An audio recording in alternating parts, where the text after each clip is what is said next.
In commercial buildings, bathroom lighting circuits cannot supply power to lighting in other rooms. Electrical codes, such as the National Electrical Code, or NEC, establish specific requirements for electrical installations to ensure safety and prevent hazards. These codes address various aspects of electrical systems, including wiring methods, circuit protection, grounding, and equipment installation. One important aspect of electrical safety is the proper separation of circuits serving different areas or functions.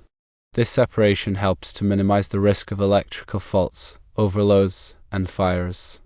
In the context of commercial bathroom lighting, the NEC typically requires that these circuits be dedicated solely to serving the bathroom area.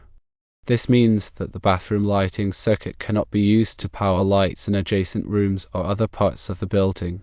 There are several reasons for this requirement. Firstly, bathrooms are considered wet locations due to the presence of water and moisture. This increases the risk of electrical shock if there is a fault in the wiring or equipment.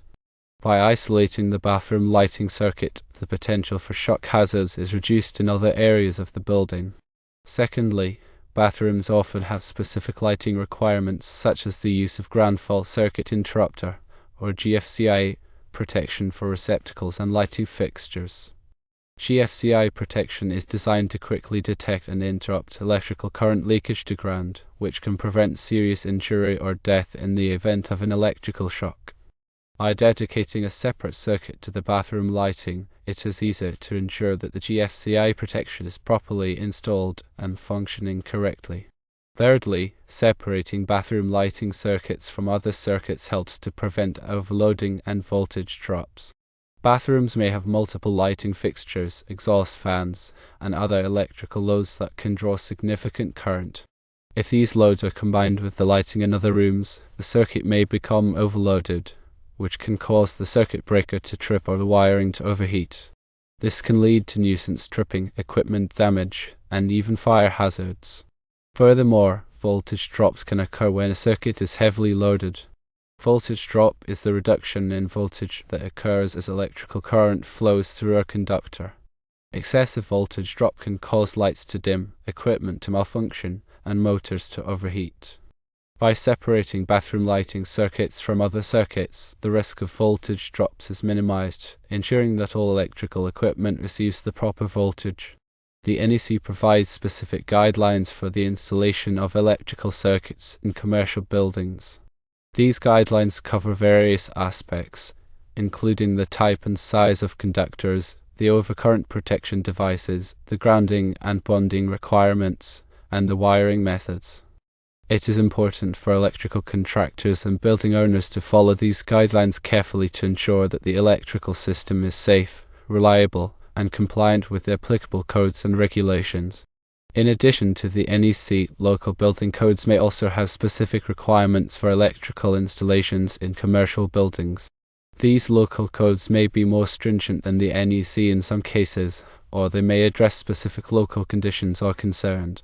It is important to consult with the local building department to determine the applicable codes and regulations for a particular project. When designing and installing electrical systems in commercial buildings, it is essential to consider the potential for future expansion and changes. The electrical system should be designed to accommodate the expected future loads, and it should be flexible enough to allow for modifications and additions as needed. This may involve installing spare conduits, providing extra capacity in electrical panels, and using modular wiring systems. Regular inspections and maintenance are also crucial for ensuring the safety and reliability of electrical systems in commercial buildings. The electrical systems should be inspected periodically by qualified electricians to identify any potential problems or hazards. Maintenance tasks such as tightening connections, replacing worn components, and testing GFCI devices should be performed on a regular basis to prevent electrical failures and ensure safe operation. In summary, commercial bathroom lighting circuits should not supply power to lighting in other rooms. This requirement is based on electrical codes and regulations that aim to ensure safety, prevent hazards, and maintain the integrity of electrical systems in commercial buildings. By separating bathroom lighting circuits from other circuits, the risk of electrical shock, overloading, and voltage drops is minimized, and the overall safety and reliability of the electrical system are improved.